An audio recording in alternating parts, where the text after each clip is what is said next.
whoever had a good time over at the exhibit, so you're primed maybe to learn a little bit more about sharks than you already did over there, and maybe came to the exhibit already knowing.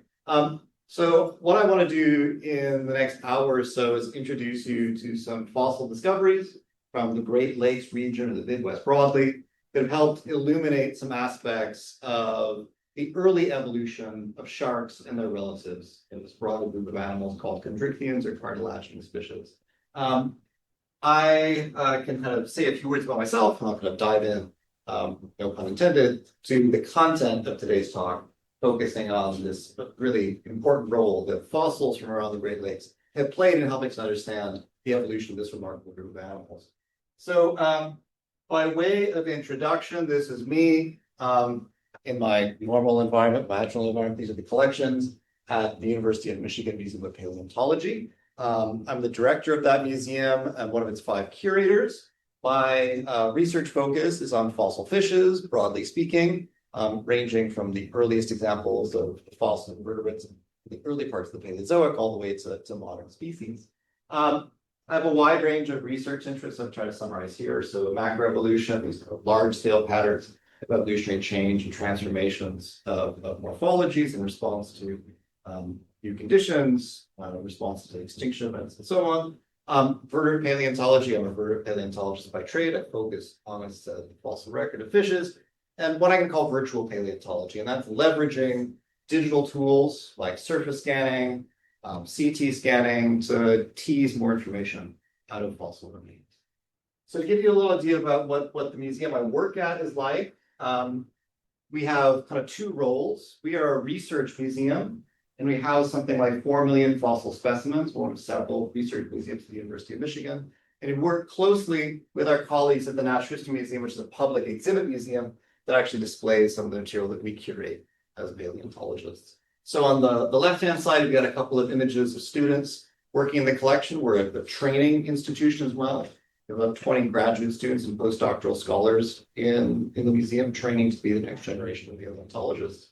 And our collections largely, at least in terms of vertebrate animals, consist of fossils from the Great Lakes region. Here we've got a student looking at the remains of Pleistocene megafauna. So mammoths and mastodons that inhabited this part of the world up until about 15,000 years ago or so. So that's, you can, if you want, I have a couple of QR codes throughout the talk. If anyone wants to pull up things, this is just a QR code that will take you to our museum website. You're just learning a little bit more about what it is we do and who we are.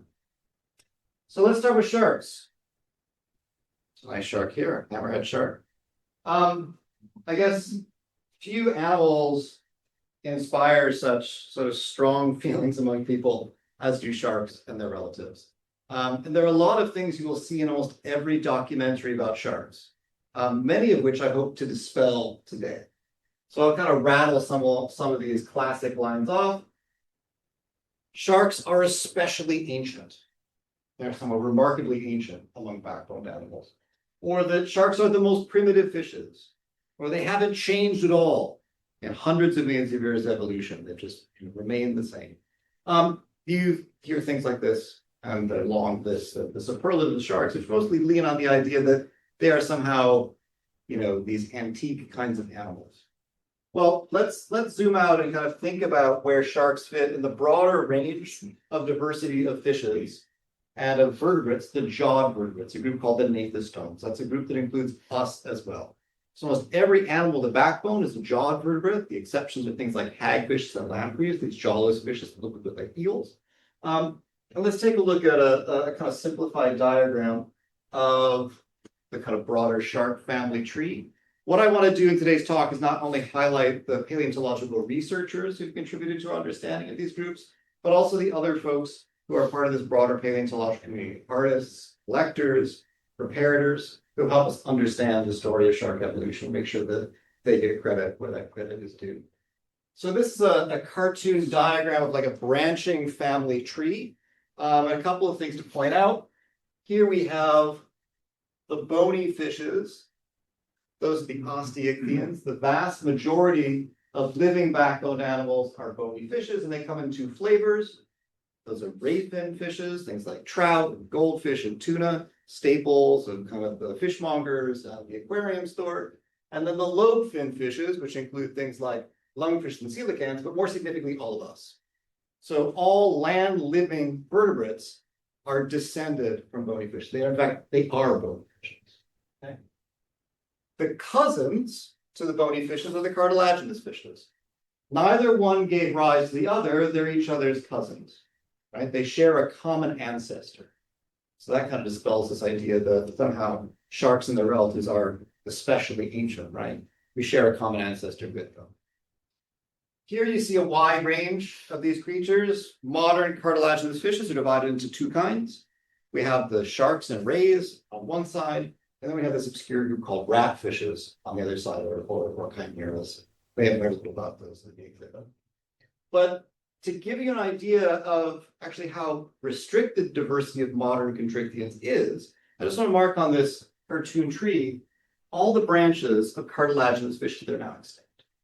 There's a tremendous variety of shark and ratfish relatives that we know of from the fossil record that tell us something about the evolution of these modern species we see today, but which are completely unrepresented in the living fauna. So there's a lot of diversity we don't see as biologists, and for that reason, we have to start looking in the fossil record to understand these patterns. All right, now, as a paleontologist, I operate kind of between two worlds. I operate between the world of geology and the world of biology. Because really it's a mashup, a synthesis of those two disciplines. And one of the principal things that paleontology brings to the table is time. And that time is indicated by the relative succession of sedimentary rocks in the geological record. And it's in those rocks we find the fossils of creatures that were once living and are now no longer among us.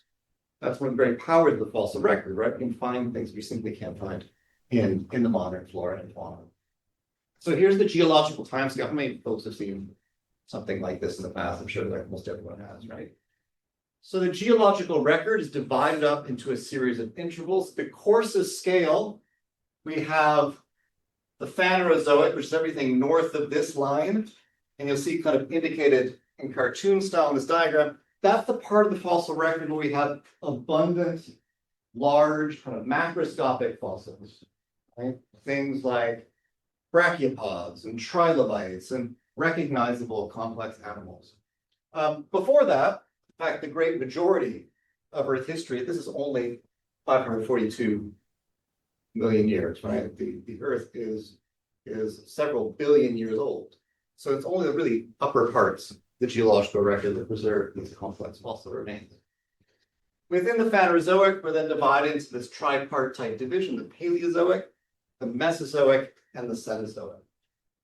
Okay, so this Paleozoic interval, this interval of ancient life, the Mesozoic, sometimes called the age of reptiles or the age of dinosaurs, right? All the critters from Jurassic Park, when they were really alive, are hanging out in that part of geological history. And the Cenozoic, the last 66 million years, which is the so-called age of mammals.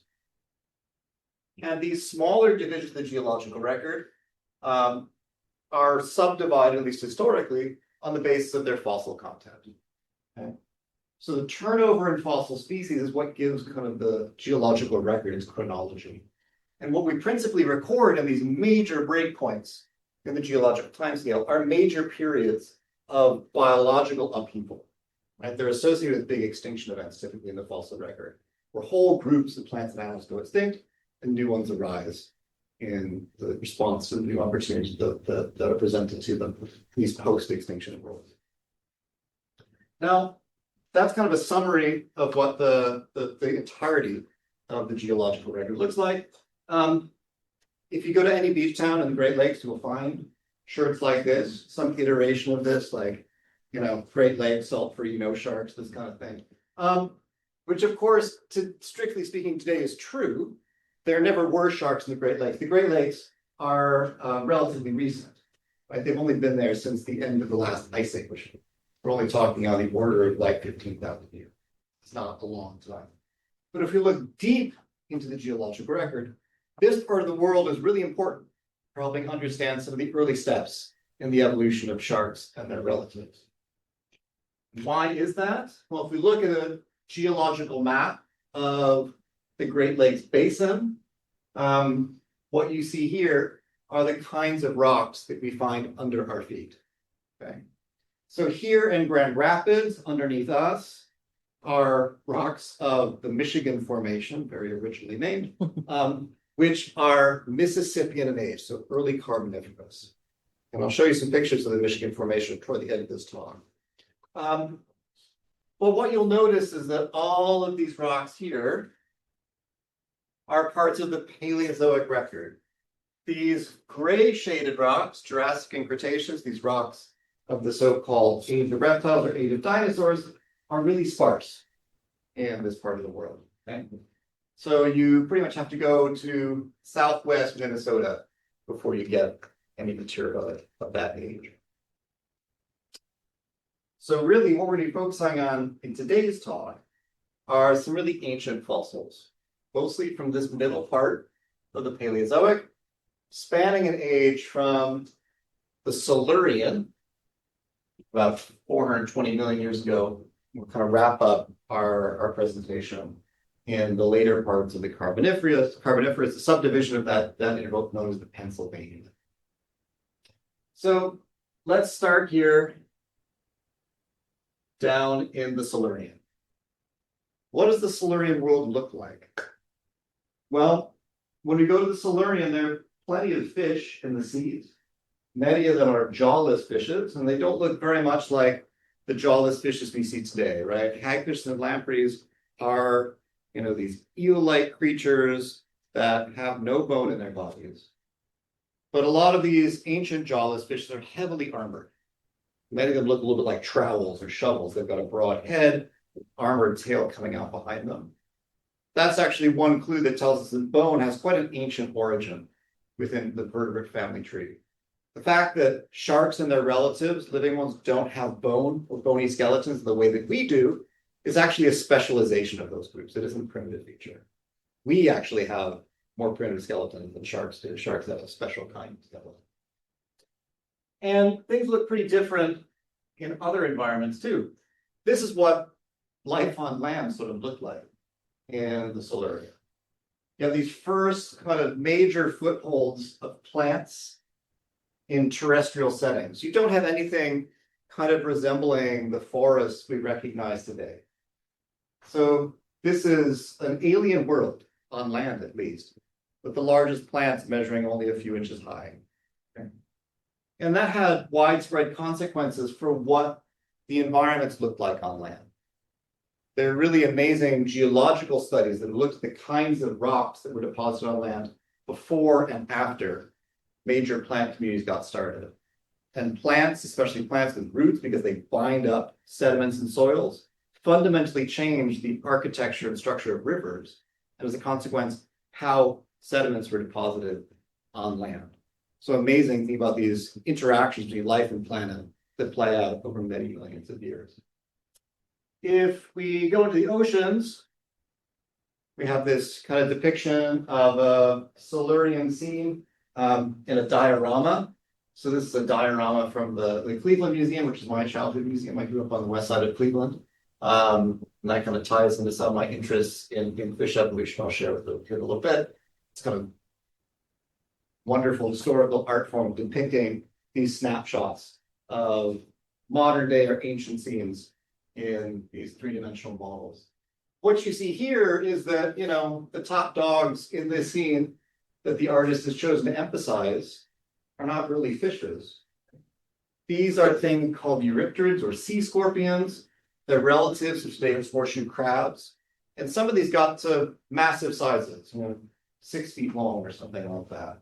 These were the big movers and shakers in the Silurian oceans, not our early fishy relative, right, which seemed kind of like an ecological afterthought if you look at what these assemblers look like.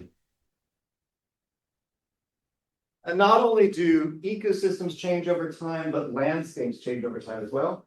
Here's a paleogeographic reconstruction of North America during late Silurian times, about 420 million years ago, so the better part of 500 million years in the geological past. We're kind of here-ish, shallow sea covering what is the lower peninsula of Michigan. You can see here the early Appalachians along the east coast of North America. And I want to focus on some fossil sites in upstate New York and in southern Ontario, Canada, that provide important evidence about some early stages of the evolution of some chondrichthyia or cartilaginous fish relatives. So this is a quarry exposing a late Silurian rock called the Bertie waterline, which was preserved in a shallow marine, probably hypersaline, that means high salinity setting, probably because of a lot of evaporation. And people have collected amazing fossils of those sea scorpions I showed you in that diorama a few slides back from these deposits for hundreds of years. So if you are particularly keen-eyed, you might see that there's actually a fossil right here on that slab of one of these eurypterids. As I said, some of these creatures were truly enormous. So this is the largest complete one ever collected. There are pieces of smaller ones which can extrapolate even larger body sizes. This specimen is on display in two different places right now.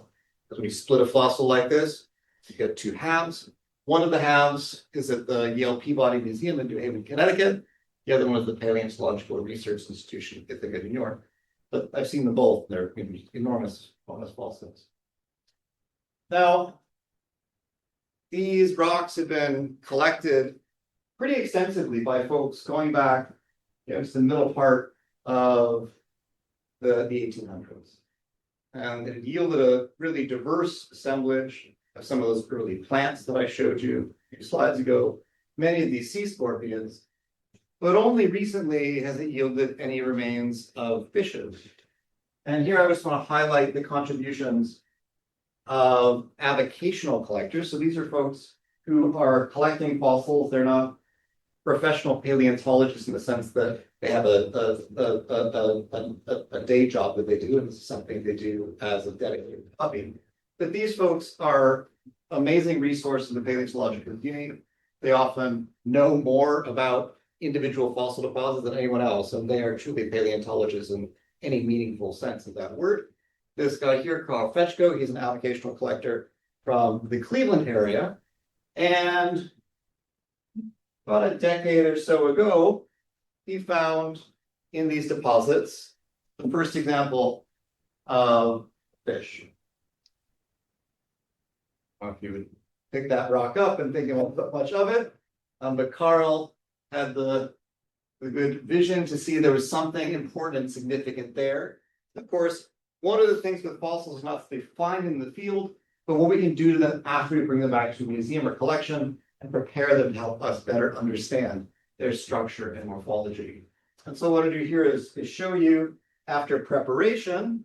This is Shino Sugimoto, who's a preparator at the Royal Ontario Museum in Toronto, where the fossil was donated after the specimen had been prepared. So you can make out on the right-hand side of the screen, there's the head, the body, and the tail going to the left-hand side. You'll also notice this animal is not particularly big. The scale bar is 1 centimeter, so talking about something, about that long. I have some replica casts, not of that same individual, but a similar kind of creature from slightly younger rock deposits. I brought some props with me I'll take a look at later on, just to give you a sense of the scale of these animals. So this particular fossil belongs to a kind of creature called an acanthodian. So acanthodians are a group of early jawed fishes. We find them in the fossil record from the earliest parts of the Silurian, maybe even the Ordovician, up until the Permian. So they span much of the Paleozoic. They are covered with tiny little denticles or scales, the way that a modern chondrichthyid would be. But they're different in several important aspects. And because of these differences, their kind of genealogical relationship to modern jawed fishes, either bony fishes or cartilaginous fishes, has been contested for the better part of 150 years. More recently, we've come to the broad consensus that these are early representatives of the cartilaginous fish branch of the tree of life. So these are early relatives of our sharks, rays, and ratfishes. But they tell us important things about what early parts of that branch of chondrichthyid evolution were like. So here is a line drawing depicting that fossil, and I'll try and point out some of these features. Again, the head region, coming to the tail. We have a series of fins. These fins are all preceded by kind of long, bony spines. Now, there are several sharks that are alive today that do have fin spines that are only ever found on the fins on the upper side of the body, the so-called dorsal fins. So like a dogfish, if any of you dissected like a dogfish or a shark in a biology course, that would have spines on it. But they also have fin spines in front of their paired fins. So jawed fishes have two sets of paired fins, got a front set and a hind set. So there's two sets that we say are paired appendages. We, of course, are descended from those jawed fishes. It's no coincidence we've got two sets of paired appendages we've modified into arms and legs. But this is a really distinct feature that we don't see in modern chondrichthyans. We see it in a whole host of early jawed fishes. So it's probably a primitive feature of early jawed fishes, including ourselves, been lost in multiple groups. The other thing that I think is really striking to look at here in the context of the way we think about chondrichthyans are these kind of mashed up rods I've highlighted in red in the front of that fossil. Now, those are jaw bones. And I said jaw bones, meaning they're actually bones that are making up the upper and lower jaws that are bone. Something we don't associate with cartilaginous fishes, but cartilaginous fishes once had bone, lost it.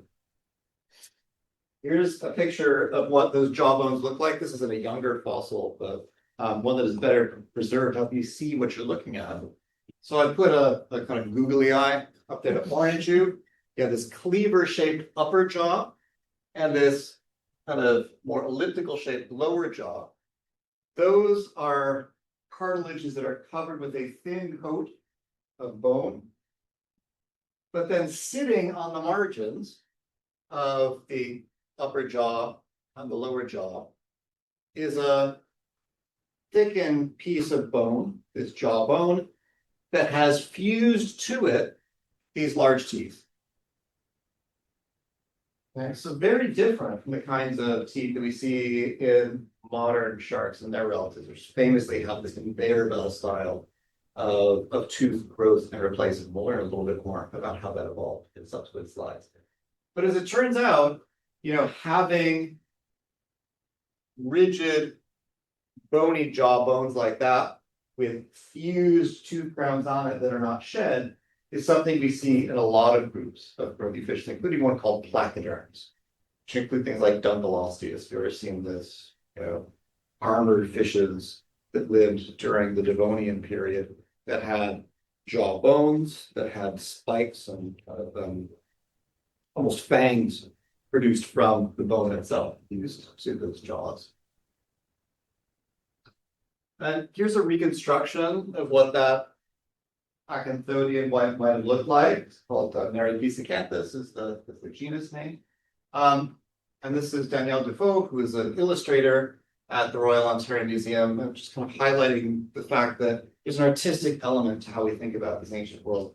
I showed you a diorama, I've showed you a couple of paintings that help us to illustrate what these pastorals might have looked like. Right? It's a very creative enterprise, ones that paleontology draws on a range of different towns to help us better understand the life of the past.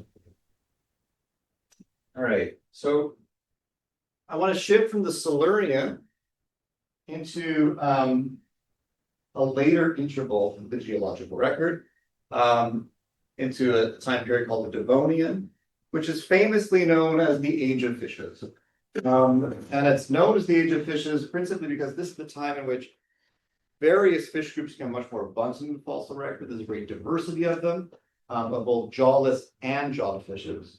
It's also during this time that terrestrial environments, let's say landscapes, that are out of the water, on land, on the continents, start to look more like modern landscapes. The emergence of the first architecturally modern forest, the first trees.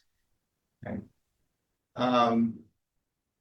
And we also start to get the first episodes of backboned animals kind of venturing near the shores and onto land. These early stages of our own evolutionary history. So we'll move up to that Devonian interval.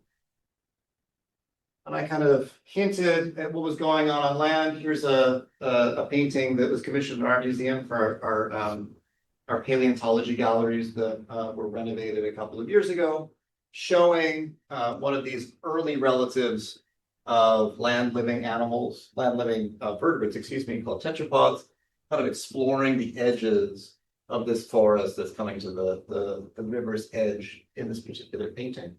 So it's at this time we start seeing these complex architecturally modern forests. A fun fact to take to the next party is that, fishes are older than forests. Right? Fishes are older than trees. Fishes evolved before trees evolved. Just kind of a wild thing to consider. And in the oceans and lakes and rivers, we had a great variety of different fish groups that evolved.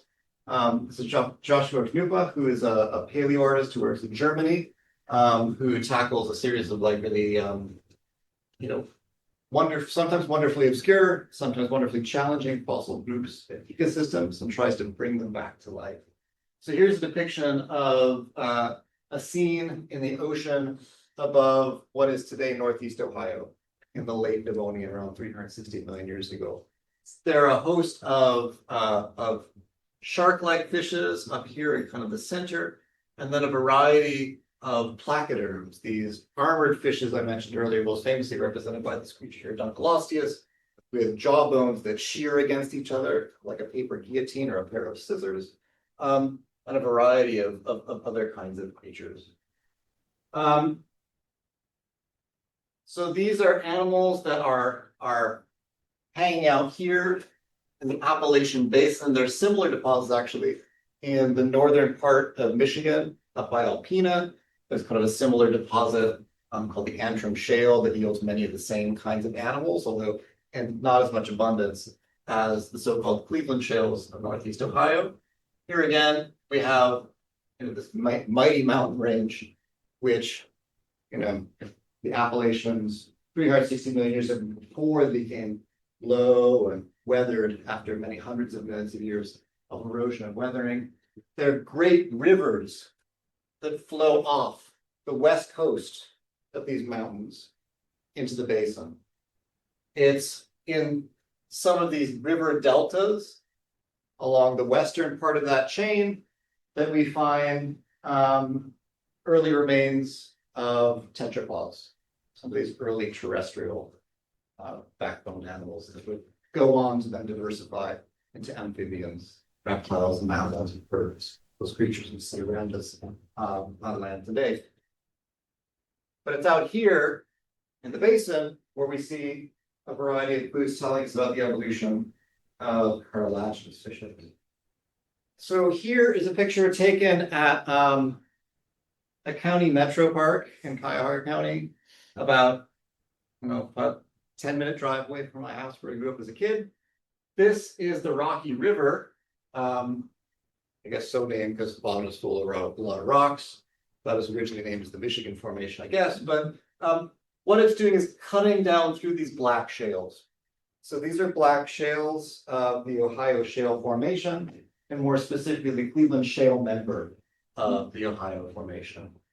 And these dark shales preserve in kind of exceptional detail a snapshot of a marine ecosystem toward the very end of the age of fishes. Okay?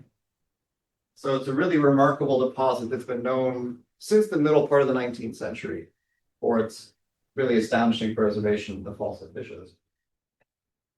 Here is an example of a fossil from the Cleveland Shale. These often occur as concretions, which are these elliptical or semi-spheroidal pieces of mineral that nucleate or grow around a decaying plant or animal. So when that plant or animal starts to break down, it sets up kind of a chemical microenvironment around it that encourages the precipitation of certain minerals. That in turn actually helps to preserve what remains of that organism. So I'm going to show you what's actually preserved in this one. I'll kind of mask out parts of the rock. This is a tree trunk washed down from the Acadian highlands. So washed down from that mountain chain on the eastern half of North America. This is the back half of a shark body. So we're looking down the trunk, and then toward the top, we have one of the fins sticking off to the side. What you might see here is you might make out some kind of regular patterning on this shark fossil.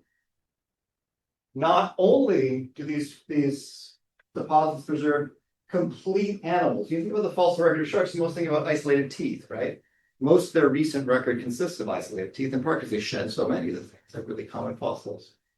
Complete cartilaginous fishes are less common and require special preservational circumstances. But here we not only get the outlines of whole animals, we even get things like phosphatized muscle tissues. You can see the individual muscle blocks lining the side of the body. If you think about having like a piece of salmon or tuna, you think about the zigzag shapes along it. Those are segmental muscle blocks that extend along the length of the body of the fish. And they contract in alternation, which is how fish wriggle and swim. You can see those preserved in these fossils from 360 million years ago. It's incredible stuff. As I said, the significance of these materials was recognized for a long time. Here's an important, this kind of first major treatment of the fossil fishes of North America. This gentleman on the right-hand side with a fabulous beard, John Strong Newberry, who was a professor at Columbia University and the director of the Ohio Geological Survey, had a really interesting career, started working in kind of Army sanitation units in the Civil War, was responsible for making sure that soldiers were kept in clean conditions, so infections would be kept down, and then went on to this really illustrious career in paleontology and geology. And he produced this monographic volume that described some of the first remains of fishes to be studied in a serious scientific way in North America, particularly those from the Paleozoic, ancient deposits. And they were creatures at the time that were really mystifying, because in some cases we're dealing with only bits and pieces of them. And because they're so ancient, they're very different from what we see today. Paleontologists necessarily have to consult biology to make sense of fossils, right? Fossils don't come ready labeled, they have to be interpreted. And the interpretive model we have are living creatures. So as you get further and further back in the fossil record, the more challenging it becomes to interpret fossils. But here's a picture of one of these specimens of chondrichthyans from the Cleveland Shale. It's a creature called Cladosalaki. It was the one that was featured in the model in my opening slide. So what we're looking at here is the front half of one of these creatures with its two paired fins spread out like this, and its head toward the top of the screen. And because these were such well-preserved fossils, and because they were so early in the fossil record of cartilaginous fishes, and because for much of the last few centuries, cartilaginous fishes were considered especially primitive kinds of backbone animals, fossils from the Cleveland Shale were seized upon by paleontologists and biologists as being particularly significant for understanding where early vertebrates and early jawed vertebrates came from, understanding what the ancestral jawed vertebrate might have looked like. And so paleontology, for better or worse, attracts an eccentric set of personalities. So this guy here, Bashford Dean, holds the unusual distinction of, I think, being the only person to ever be a curator of both the American Museum of Natural History on the west side of Central Park and the Metropolitan Museum on the east side of Central Park. So I don't know if we like walked across the park or something like that between shifts or something. Anyhow, even more bizarrely, he focused on Paleozoic fishes, including some of these cartilaginous fishes, but also the armored placoderms. And what was he the curator of at the Met? Medieval armor. Mm-hmm. So he was at least kind of on brand. It was like there was consistency across. We could make sense of it. Here's a diagram from one of Dean's studies of these early Cleveland Shale sharks from the early part of the 1900s. At the top, you have a drawing of an acanthodian, maybe not so different from the Narapisicanthus that I showed you in the first kind of vignette about the Silurian. Down at the bottom, you have this Cleveland shale creature. In the middle, you've got kind of a hypothetical intermediate. In essence, Dean was trying to see in the structure of these specimens of Platysolaki from the Cleveland shale some kind of model of what the earliest jaw invertebrate must have looked like. And he more or less said the same thing. The fundamental characteristics of the Cladosolacian, these are the kinds of sharks found in the Cleveland shale, have given us a less ghostly picture of a direct vertebrate ancestor. It's in these fossils, Dean thought we would get a snapshot of how backbone animals came to be. So what do these fossils look like? We've got a couple of them in the museum in Ann Arbor. They're very heavy. I thought about seeing if I can get one in some kind of cradle and drive it out here, but it was not meant to be. So the best we can do is we've got some photographs. We also have 3D models of these online. So what you see here is all this gray color here is mostly phosphatized muscle tissue. You've got the two pectoral or front fins sticking out the other side, and then the head toward the top of that. But if you navigate to this QR code here, you can actually manipulate a 3D surface model of that fossil on our website. So we put a lot of our fossils online for communicating with the public what fossils tell us, but also doing a lot of the teaching that we do in our labs. So you can get to take a look at the fossil there. And here's a life reconstruction. This is a sculpture done by Dan Erickson, who recently retired, but used to work in the set department of the theater school at the University of Michigan. And he's done a lot of really beautiful sculptural work for museum displays, including reconstruction of Platysolaki and life-size reconstruction of Ankylosteus. And that too has a model you kind of play with as well to get some sense of what that creature would have looked like in the round as a living animal. Okay. All right, so I want to touch on some of the things that Platysolaki can probably tell us. One thing that we do now know is that it probably is not as primitive as people like Dean suggested. Actually, we think that Platysolaki is actually an early relative of ratfishes rather than an early relative of today's sharks and rays. But they do tell us a lot about what early chondrichthyans more broadly might have been like. And I want to highlight some contributions by this fellow here, Dr. Mike Williams, who is a paleontologist and curator at the Cleveland Museum of Natural History, who I was able to meet as a kid. The museum would run like local field trips to some of these fossil deposits. And it was kind of the first paleontologist who spoke to me about some of these things and gave me the idea that actually paleontology was something you could do as a job. And so here we're on a field trip. So my dad here, my mom there. I don't know, it was probably in my middle school years at this point. And this is a picture from his obituary in the museum's journal. So Mike spent a lot of time at the museum. He thought deeply about the biology of some of these Cleveland shale sharks. So here's a specimen of Platysolaki. It's missing the back end. There's a scale bar here. So it gives you a sense this is bigger than it would be in life. Again, we got these fins splayed out to the side, the head toward the top. I want to zoom in on what we see in the kind of belly region of this creature. Its last supper, as it turns out. 3 early bony fishes lying atop each other, all with their heads pointed toward the shark's head. This tells us something about the way in which they're pursued and swallowed, right? Tail first.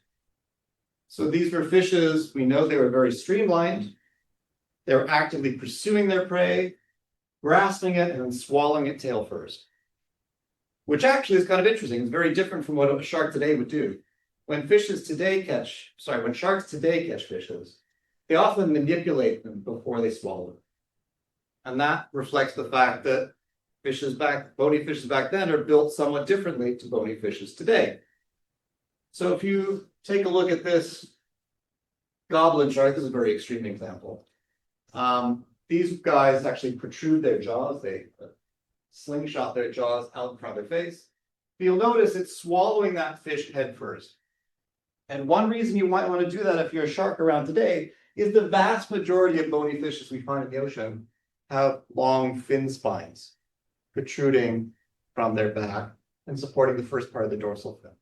So if you think about, catching a bass or any of the panfish in Michigan, the first parts of those fins are quite spiky. You can cut yourself or pierce your skin on them. And certainly you don't want to swallow them in such a way that if you were to eat one whole, wouldn't want those lodging in your throat. But they fold backwards. So if you swallow it forwards, they're not going to get stuck. If you swallow it head first, those will all be, pointing backwards. You can swallow it easily without any consequences. So that's one aspect of how these fossils, even by showing just the arrangement of fish in the stomach, tell us a little bit of the biology behavior of these creatures that lived 360 million years ago.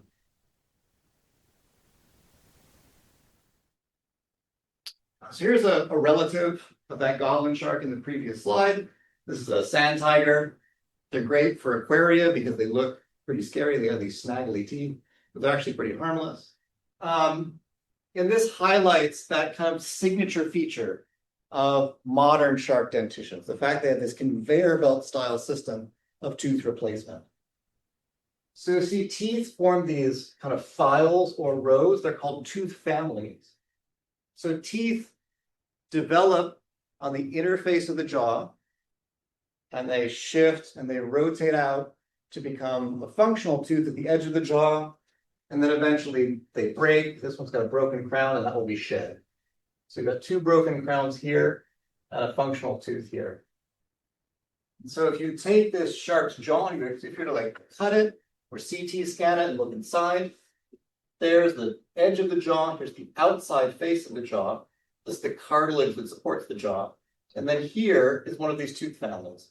So that's the oldest tooth, that's the youngest tooth, and it's this conveyor belt of dentition, constantly supplying sharks with a fresh supply of sharp teeth. You can see that really well if you've ever seen a preparation, dried preparation of shark jaws hanging on a wall or something like that. You will see this, right? These distinctive tooth families. Well, these Cleveland shale sharks also preserve really good dentitions. Here is the skull of Platysolaki, kind of orange again, with some googly eyes. We're looking at the throat region, okay?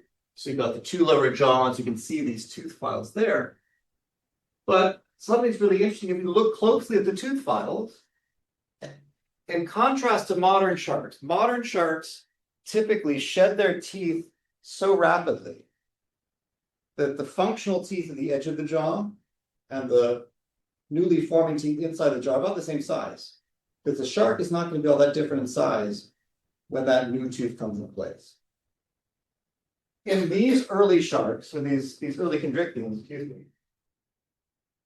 there's a really big size difference between the functional tooth that's at the edge of the jaw and the new ones that are waiting to appear. The ones waiting to appear are much bigger because they have to wait longer. Because by the time they get to the edge of the jaw, the whole shark's going to be bigger. So they have very low rates of tooth replacement in comparison to modern chondrichthyans. For that reason, you actually very rarely find isolated shark teeth early in the fossil record. Quite uncommon.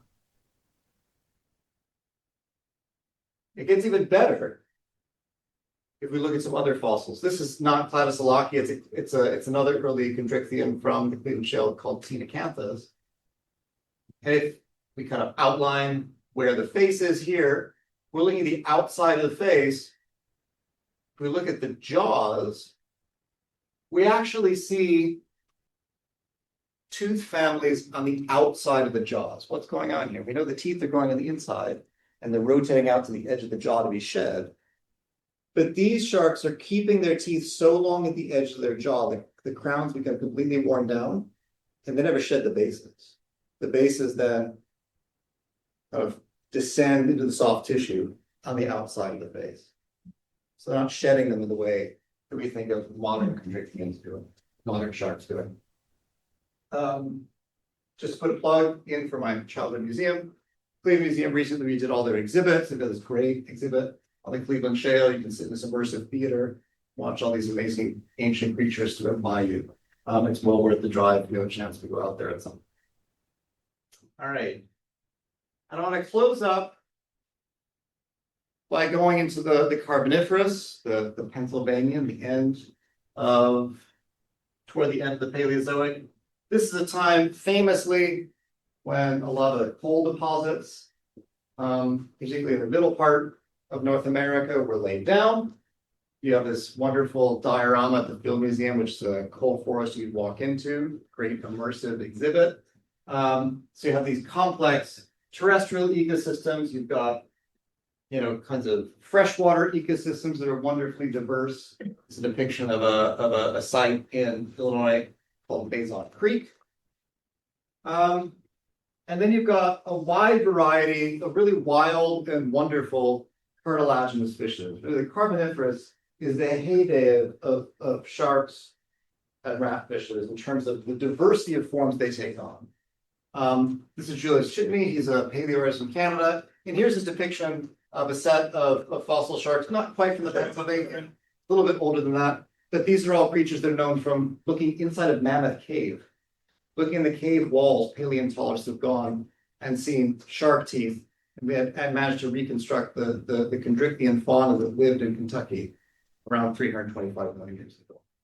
So a really diverse range of creatures, things that are kind of scooting around the sea floor here, things that are flattened like skates or rays, large predatory creatures, and so on. But I want to focus on some fossil remains from central Illinois. These are fossils that come from a place called the Carbondale Formation. Here's an exposure of those deposits. As the name Carbondale suggests, they're kind of black, carbon-rich, mostly shales. And they yield a great variety of fossil fishes. Here's a snippet from the Field Museum kind of bulletin, the 1960s, talking about some of the amazing just abundance of fossil fishes in some of these deposits. Paleontologists in the Field Museum in the 60s, 70s, and 80s, right near Zangrel, worked on these deposits extensively, collected huge slabs of this stuff. Here they are at the Field Museum, kind of mapping out finds on those rocks. But they are singularly unimpressive fossils. Go to the Field Museum, drawers and drawers of the stuff. Just black slabs of rock. And I'm saying that as a paleontologist, right? I look at a lot of things and think, oh, that looks like a great fossil. But this is about as good as those fossils get. Now, how is it that they're so important? Well, it turns out they can be studied with X-rays. It's hard to prepare them mechanically or with other tools. We can look inside of them using X-ray light. There's Rainer Zangrel. Here he is studying some radiographs in his retirement. So I'll return to some of the discoveries described by Newberry in the 1800s. He described all these weird spines and pointy things that probably belong to some kind of cartilaginous fish, but we didn't have the rest of the animals, so we didn't know how they fit together. Here's a fin spine described as a creature called Stethecanthus. Hard to say what that could be or what it would actually belong to. It's a lump of hard tissue. But it's through fossils from places like the Carbondale Formation, particularly the Mecca shales, that we got some sense of it. You go to the Field Museum, they have a nice display of some of these Pennsylvanian sharks and shark relatives, including specimens like this one, where you see absolutely nothing on the outside of it, just a piece of black rock, and next to it an X-ray that shows all the pieces preserved inside of them. And so we now know that this Stethecanthus creature is now to look more or less like this. Got a cast of one. This is one from slightly older rocks in what's now Glasgow in Scotland. It's a creature closely related to the North American Stethecanthus called Acmenistian.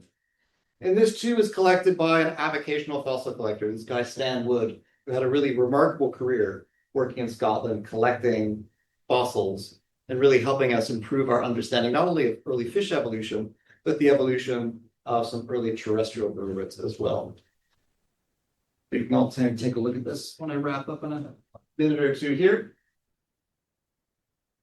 And that's what we think that creature might have looked like. It has this weird anvil-shaped brush covered with tooth-like denticles, kind of in the position of the first dorsal fin. It has a cap on top of its head, pointy tooth-like structures, like wearing a spiky hat. Really bizarre creatures. But that's not all. There's even weirder stuff, if you believe it. Newberry also described fossils that look like this. Here's a cast of one of them. It's an animal called the Destus. When they were described in the 1850s by a guy named Joseph Leidy, who was the first kind of vertebrate paleontologist in the US. People had decided their jawbones, their spines. No one was really sure.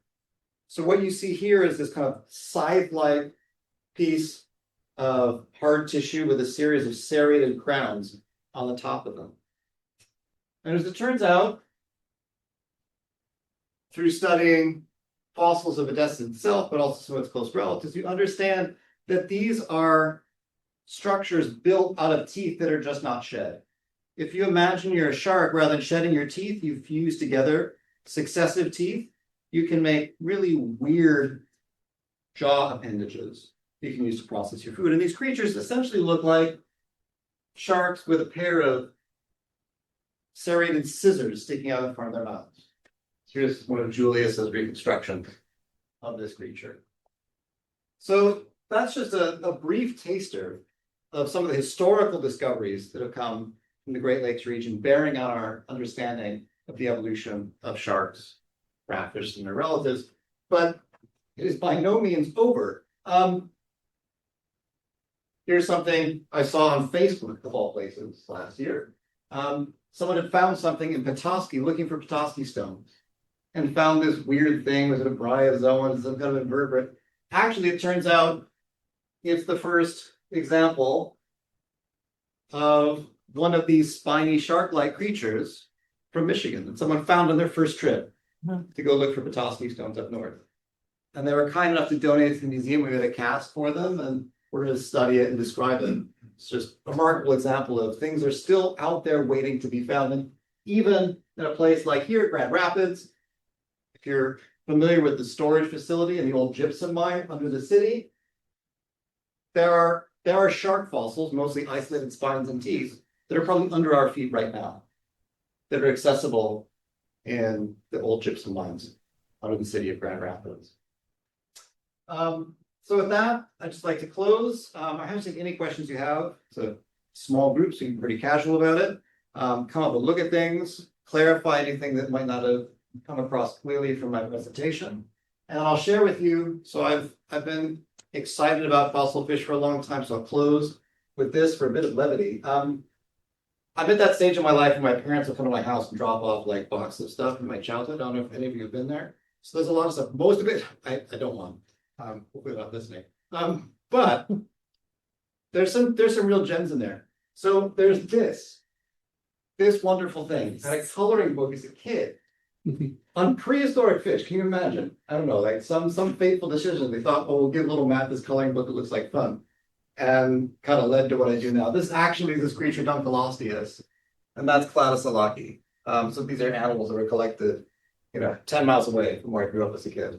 I'm better at keeping the lines now, but I definitely had a palette. They all had. I looked at this book. Every fish had silver teeth and green eyes and was purple. Nice. So I had decided on what things would look like. So thanks all for coming out. Please do ask questions or take a look at the stuff. I'm happy to go with that. I'm gonna add some lights here. Yeah.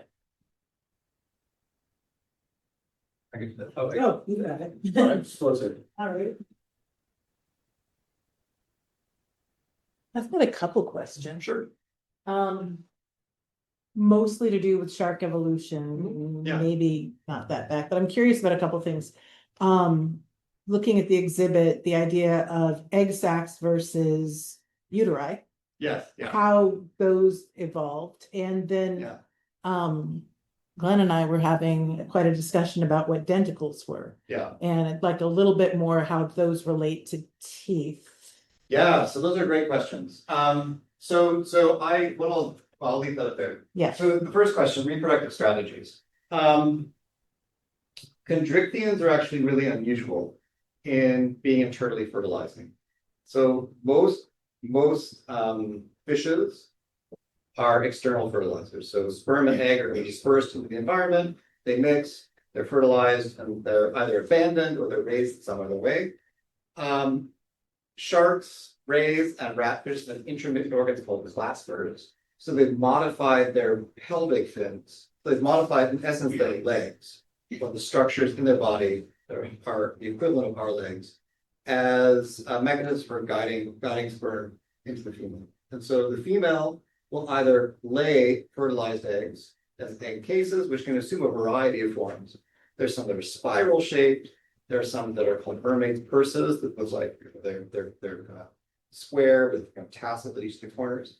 And then you have a variety of different live birth strategies. You have ones where the eggs are just retained inside the female's body and then hatch.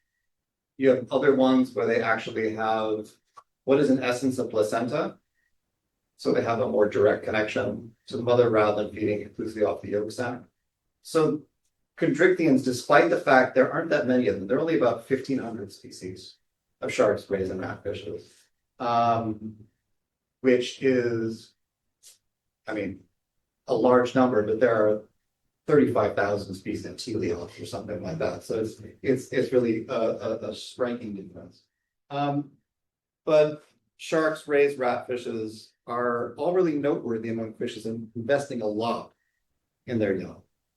In comparison to other fishes, which are, producing many thousands of eggs that are fertilized, they're investing really in a small number of offspring, which is problematic given what's happening to them. But yeah.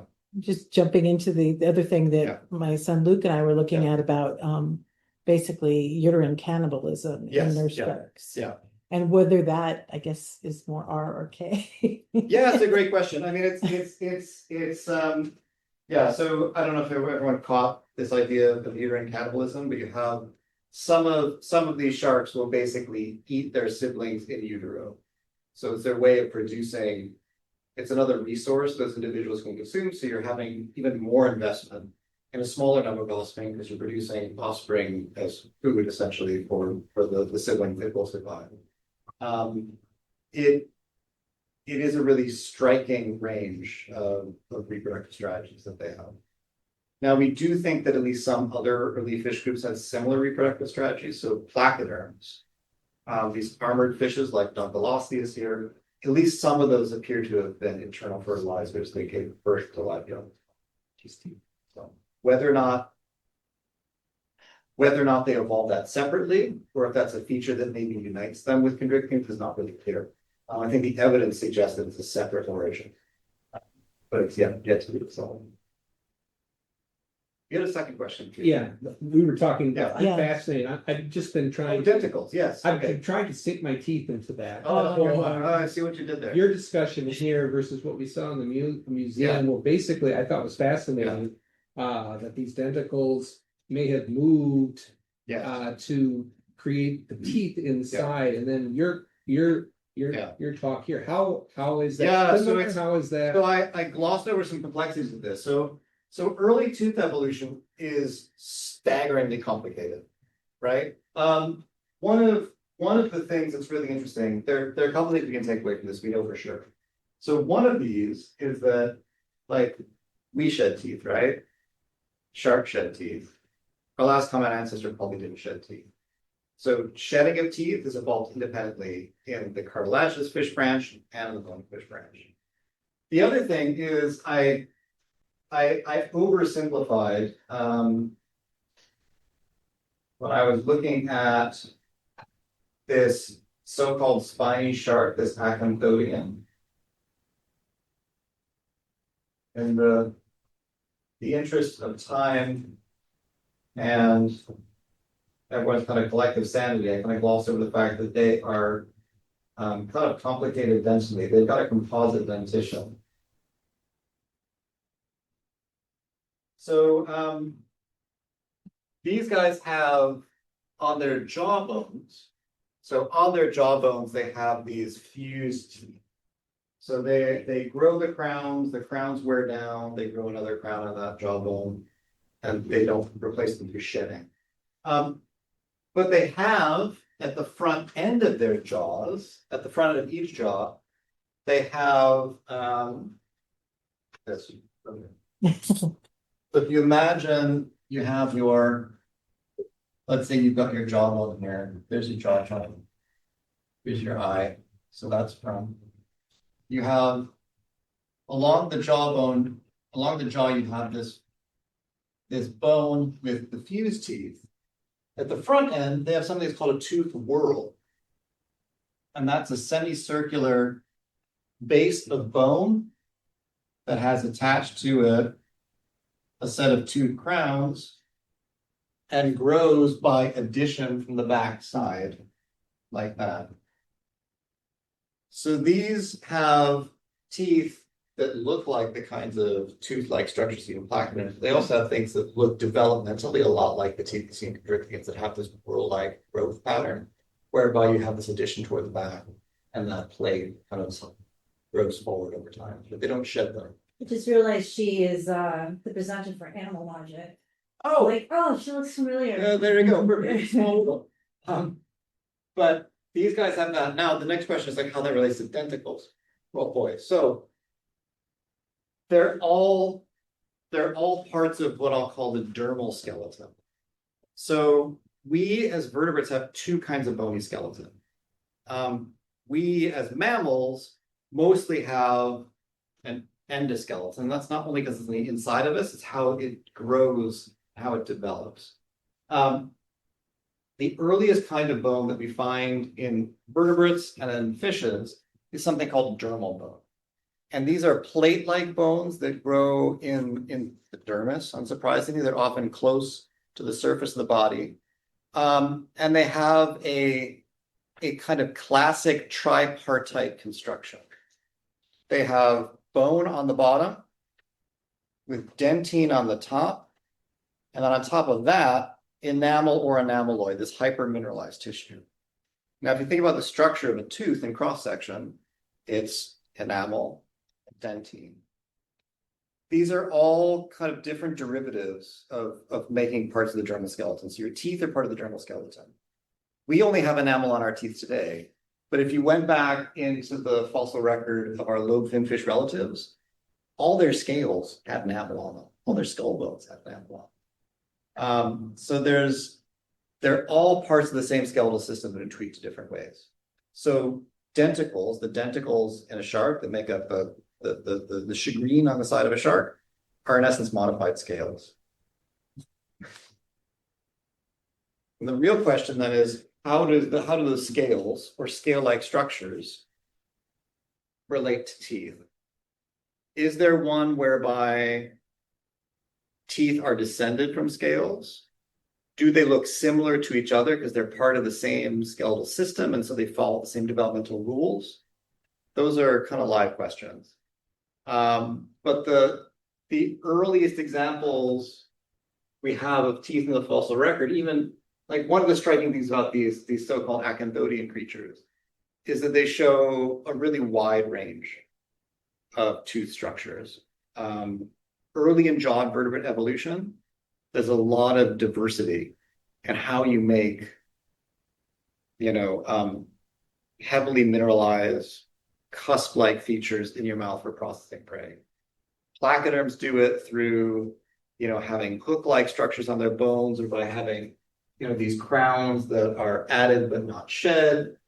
You have things like this particular kind of acanthodians that have a combination of like a jawbone with teeth on it, plus tooth whorls.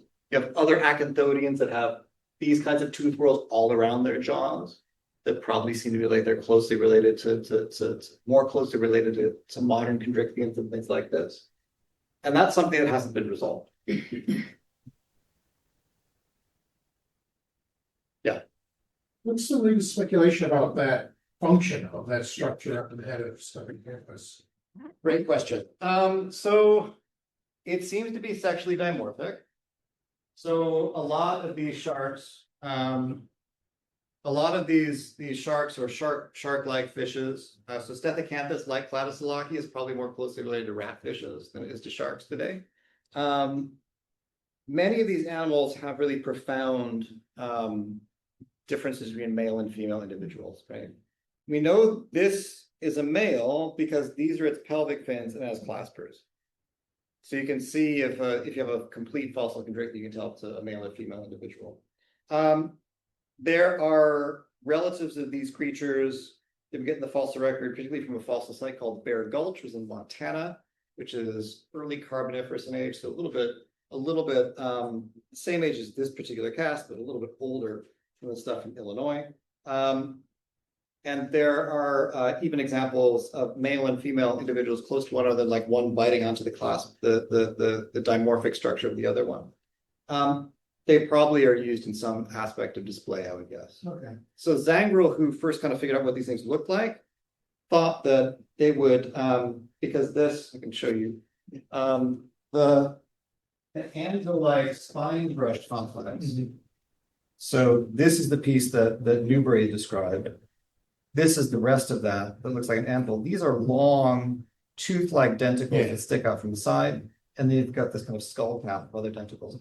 Zangrel kind of had these reconstructions of Stethecanthus kind of contorting itself so that it was kind of, it wouldn't be possible. I don't think there's this bending, but trying to make this look like a pair of jaws. Okay. To try and make themselves look like some big, scary, fearsome predator. I don't think that's what they was for. I seem to remember at one time there was speculation that it was some sort of electrical organ. I don't think it would be electrical. Yeah, it's something I haven't heard lately. Okay, yeah. So I mean, a lot of typically, like, there's not in this part of the animal, there's not a lot of musculature, and most animals like electric eels and sorry, I'm like going to places. Like electric eels, electric catfishes, torpedo rays, they generate electricity with modified muscles. Do you know who's working on finding out about the whale shark reproduction? About whale shark reproduction, I don't know offhand who is, like in terms of where they reproduce. Well, yeah, because I just know not much is known Yeah, about it, so I'm interested in knowing like who is working on it. Yeah, so I mean, they do lay eggs, and they have tiny babies. I don't know if you've seen the picture. There's like a video of one, I think, from the Indian Ocean of like a little whale shark about this big, which is amazing. It looks like, I don't know, one of my kids' toys or something when it goes and swims off. I don't know offhand who would be studying that. I have some ideas of people who work on unfiltered feeding sharks. But if you want to leave me your email address, I can get back to you and send those tweets. Yeah.